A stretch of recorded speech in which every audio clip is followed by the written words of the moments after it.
Assalamualaikum, nama saya Siti Saudia. Saya merupakan majikan kepada Nining lah. Saya punya pembantu rumah. Saya source daripada Al-Ma'ruf ni lah. Al-Ma'ruf. So far sekarang ni dah 2 bulan, almost 2 months lah, masuk bulan kedua sourcing meat ni.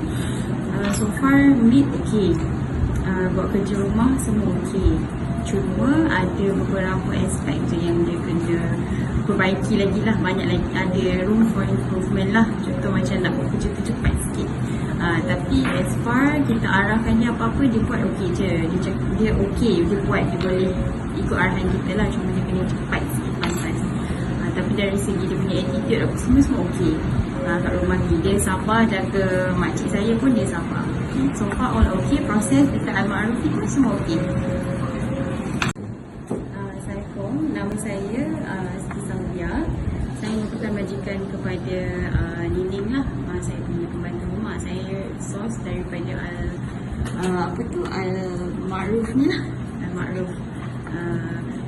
So far sekarang ni dah 2 bulan, almost 2 months lah, masuk bulan kedua sourcing meat ni.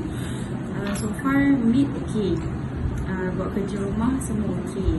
Cuma ada beberapa aspek je yang dia kena perbaiki lagi lah. Banyak lagi, ada room for improvement lah. Contoh macam nak buat kerja tu cepat sikit.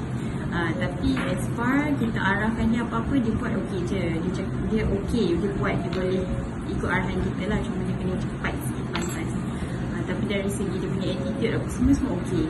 Kat rumah ni dia sabar, jaga makcik saya pun dia sabar. So far all okey. Proses dekat Al-Ma'ruf ni pun semua okey.